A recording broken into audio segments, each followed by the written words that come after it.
Down here, and Connor is training here, and he's watching, so watch out. What do we have, Steve? What do we have? Hard candy chocolate drops. Hard candy chocolate, what's boiling in the kettle? Water. Water, sugar, Syrup. corn syrup. That's it. Wait a minute, what's missing in these? Chocolate. The chocolate, all right. Look at the thermometer. 320. Not quite there yet, is it? We're going to 330. That's right. Chocolate is different. Well, I hate to tell you this, but great granddad did not have a thermometer, no. But what he did have was a little glass of ice water. You know what's coming, don't you? He'd put his finger in the ice water and wait for his finger to get kind of numb. This is worse than you thought, isn't it? He'd watch how the bubbles were cracking on the surface. He'd listen to it. And then when he thought it was just about the right temperature, quickly, we mean very quickly, not the ice water in the kettle, not the kettle in the ice water, he would feel the candy to decide what the temperature was. Don't do that at home. That's a bad idea. Notice we're not using his technique here. We have a thermometer in the kettle.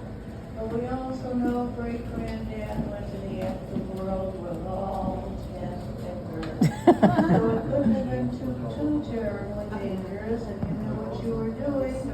And I guess he did. We've seen this written up in old recipe books as well as passed down in the family. Uh-oh, now he's looking again. 330. Yay. 3:30. Ooh, we're ready. They had to It's time, bud. take that thermometer out. That's the one that great granddad did not have. Getting the drips off. Please not want that. And I think they're gonna take that, stir it a bit, and then onto a little pail. And he's gonna stir it up.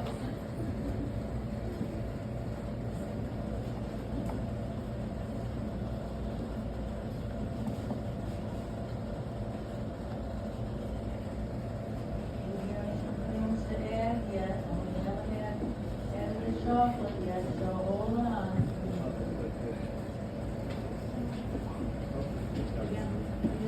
Now you see the chocolate being added. Add it very slowly.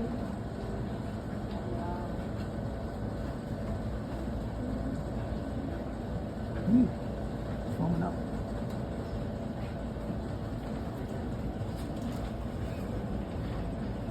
But not as good. Bubble, bubble, boil, and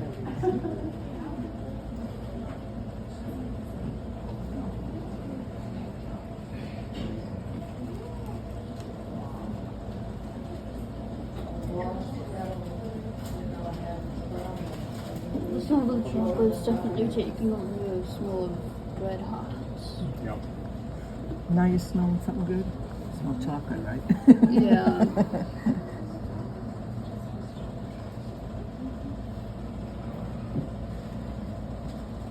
while they're working there.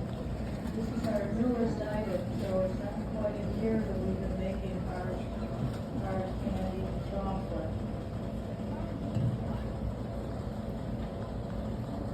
I know one other candy company that's making it, but that's about it. It's good for the summer. You don't have to worry about it melting. Yeah. Like regular chocolate would be. Chocolate does melt. Stir crazy.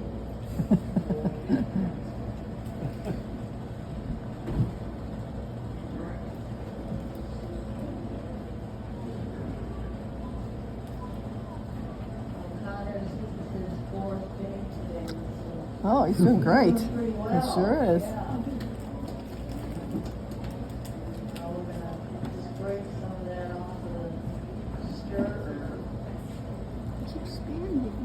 Connor's putting on his big leather gloves, which gives you a hint You're Moving soon on. going to pour it out on that table, and you need your leather gloves. Up and around. Be very, very glad your little fingers are under here. There it goes. What if it's all over the side of the table? Oh yeah, I was worried it was gonna spill when I saw. They know it. what they're doing here. Yeah. You have to know what you're doing. Scrape, get all the little grits off. Yum, yum. So they were trying to go for the best candy store in America. Yes, in the USA. We're gonna take I'll just that go for little best bag candy store in of Indiana. No, not just Indiana.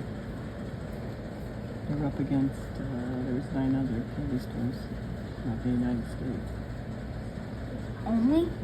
That's what they had, the top 10, and then you voted for the top 10. Otherwise, you'd have a million people voting for a million different candy stores. So they, I don't know how they got to that point where they were in the top 10, but Probably just good.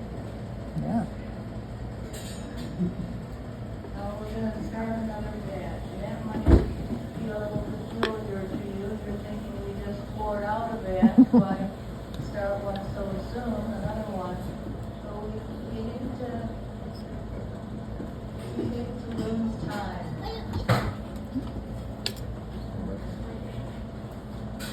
So while we're working with what's on the table, we'll be putting another batch at the show. Now, you probably noticed where we poured out the candy, there's a little bit of that table left that we can pour onto. This shows you the makeup of the tabletop.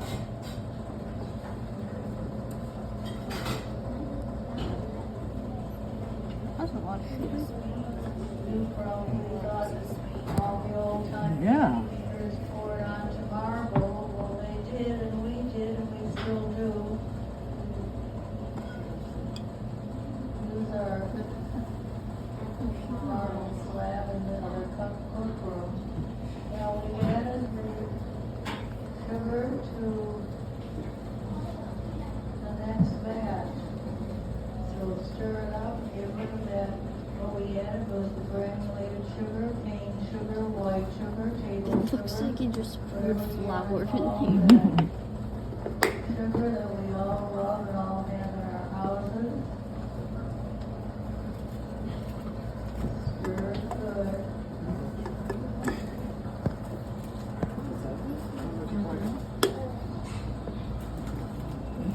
And you see, I told you we could use marble on this batch. It's steel, and now we're adding the second sugar. So we have 2 sugars. What do we call this one? Corn syrup. Corn syrup, or what else? Hero syrup. Oh, yeah. That icky, sticky stuff that nobody likes to deal with, especially with bare hands. Icky, sticky.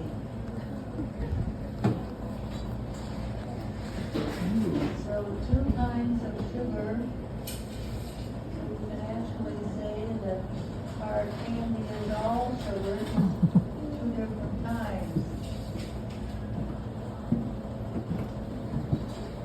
That corn syrup looks like glue. It's on the table. The other thing is Now, the the slime. first part is to prove that we're lucky. This is the fourth batch today, and the first 3 have been lucky. Everything went fine, so we're hoping that this one's gonna be lucky too. Now, he's running to get his leather gloves. The candy's not as hot as it used to be, but it's still very, very hot. And now is the test to see if it's, oh, it is lucky, look at that, move aside that iron bar and the candy stays right wherever you put it. You say it's a bit like an obedient dog. We say stay, and it does. Good dog candy. I wonder if it's ready for. Cool. Whoa. Mix chocolate in, 2 two things we're doing now is mixing in the chocolate and cooling the candy. A little bit like the stained glass in a church window, that dark brown chocolate. Well, let me take a little survey. How many people think they can smell blood chocolate? Oh, really? Way down there at the end of the line, okay? Well, I know Connor, yeah, he smells it, I smell it. What about you, Steve? He smells the chocolate.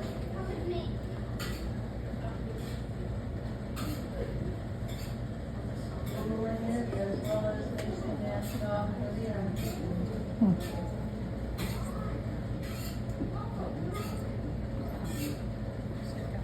And again, two things that he's doing, mixing it in and cooling it.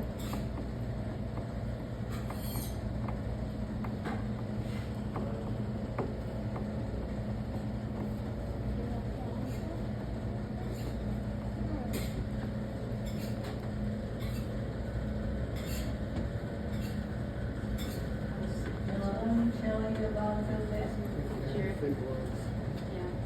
Let me tell you about the utensils, the tools that we use, the equipment. Antique.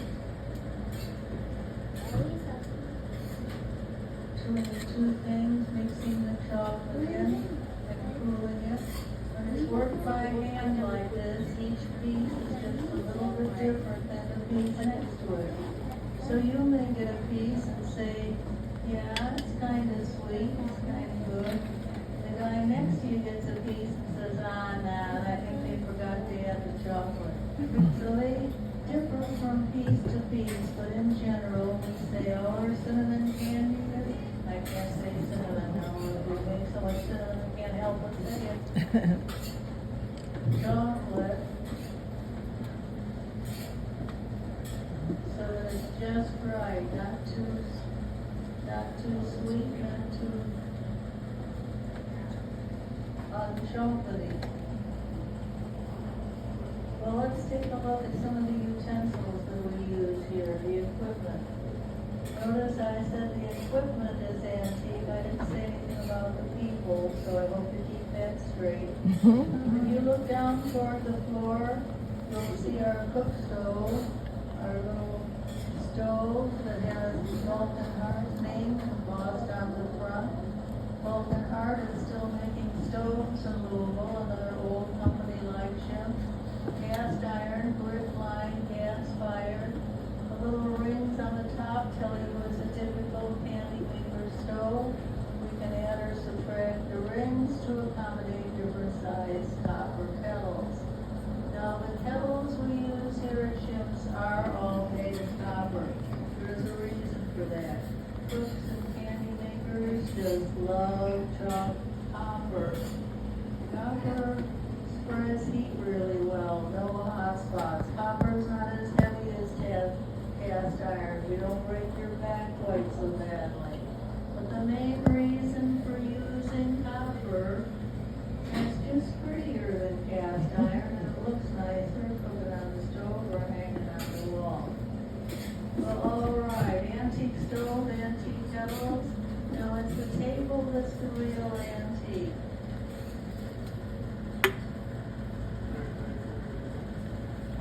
See, this one is 134 years old, same as the store. You don't believe us? He's pointing out a little plaque on the side. Says March 31st, 1891. You do the math, that's 134 There's a years. picture right there It too. has a steel top and it's water cooled. So Steve, turn on that cold water for just a bit.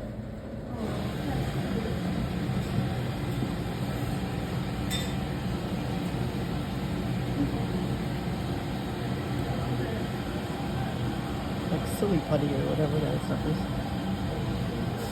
We can spray hot or cold water to the underside of the table to heat or cool the candy. That was high tech in 1891. And just in case you saw us on TV, on Modern Marvels, on the History Channel, they made a little animation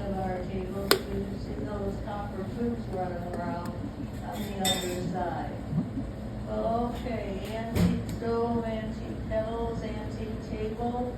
Uh-oh. There's an antique we almost forgot. That's right over there in the corner. Me? No, it's not you, Steve. It's behind you, yes, the book. I'd like y'all to take a really, really good look at the book. Because that's for the kids that can't behave. That's where we hang them, right there on the book. Steve, you wouldn't really hang a kid on that book, would you? Yes, you would. I would hang myself on it. I think you better tell the truth about the book. When you want your egg whites to be white, you feed air into them. We do the same thing with the candy, only we fold the air in. You put the uncolored candy on the hook and fold.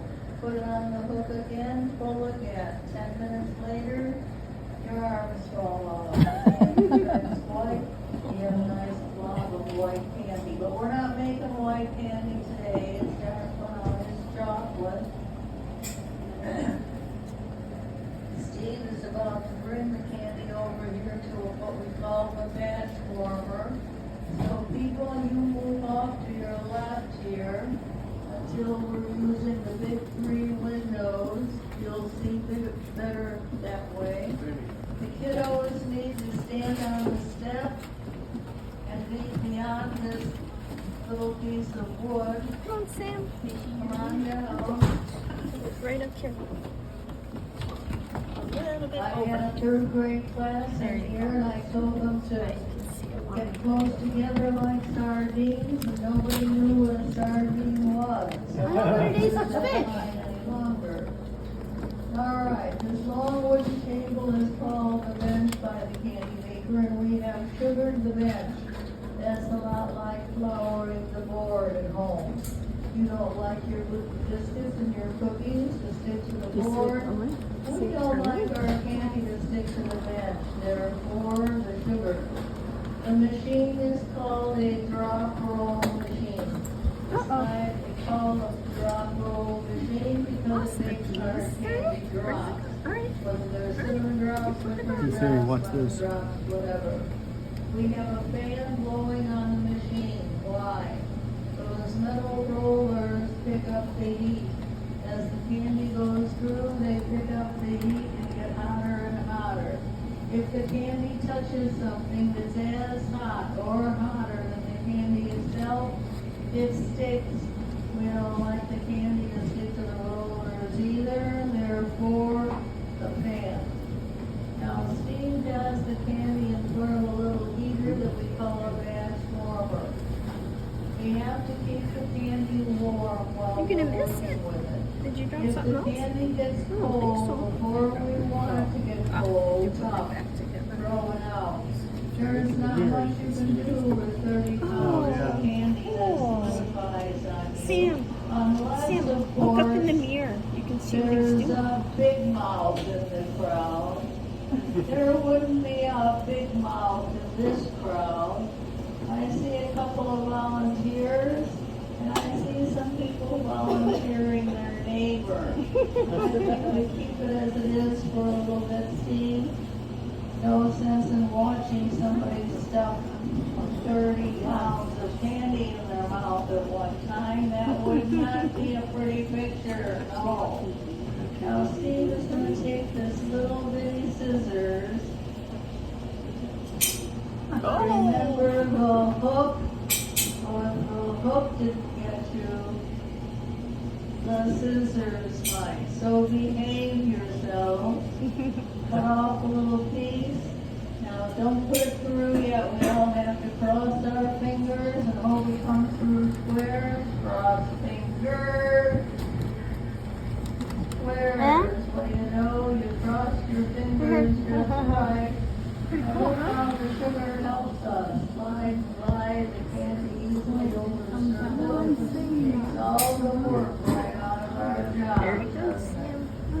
Well, we do 4 flavors on the square die. Cinnamon, anise, clove, and the horehound cough drop. Now, you might think it's kind of strange for a candy company to make a cough drop. So we've been doing this since 1891. We start from scratch with this plant. This is horehound herb. It's a member of the mint family. We make a tea out of this, strain the tea, and make the cough drop. So if anybody has any flu symptoms, cough, cold, we may have a remedy for you. Horehound cough drop. Give him a thumbs up. Yeah, give him a thumbs up. All right. 4 flavors on the squares, but I'm sure you very observant people have noticed the wall behind you. You've seen we are not limited to squares. We can be pressing this hard candy into a wide variety of other shapes. We could be doing little shells or rabbits or pickles or puppy dogs over there.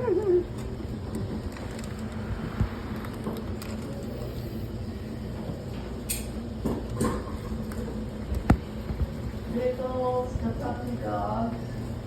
Pop Fluff just a couple minutes early.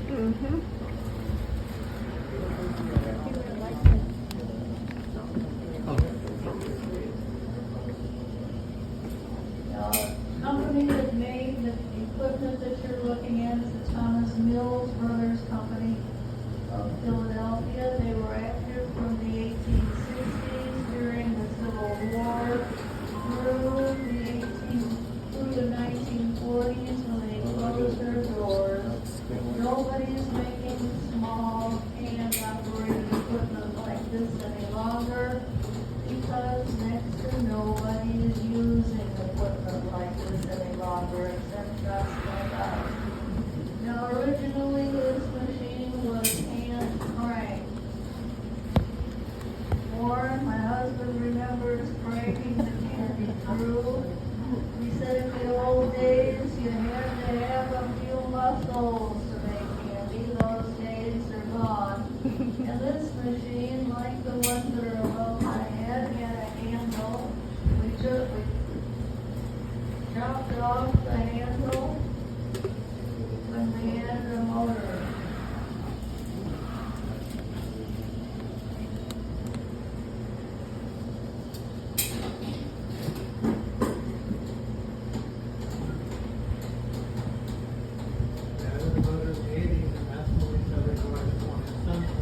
So we said we joined the 20th century.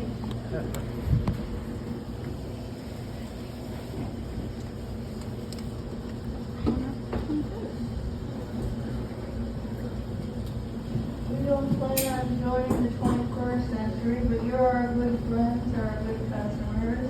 We expect you're going to keep a couple of secrets for us. There's no need to talk about the DVD player the much. No sense at all. We have to modernize just a little bit, and you don't have to advertise the fact for us, so comes the word. Now, usually the people who stand right where you're standing, yeah, you guys, you do the counting. You count the little chocolate drops one by one. Steve, you're shaking your head. Is there a problem? Nobody's been counting chocolate drops. He said nobody's been counting. Now what do we do? One. At least 4. We have to start all over again. I know we're teasing you. We get about 100 chocolate drops per pound. Does anybody realize or recognize the fact that how many we did make? How many? 5, 6, How many 7, pounds? 45, 50. 30. You don't have to be Einstein to figure this out. If there's 30 pounds, each pound gives me 100 chocolate drops. How many little chocolate drops will we soon have on the table? How many? 3,000 or 3,000 little chocolate drops. I'll get it.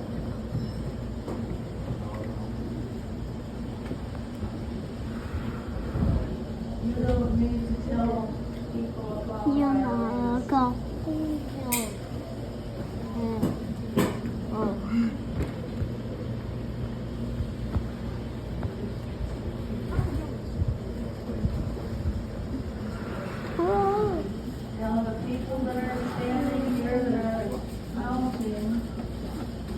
account? No.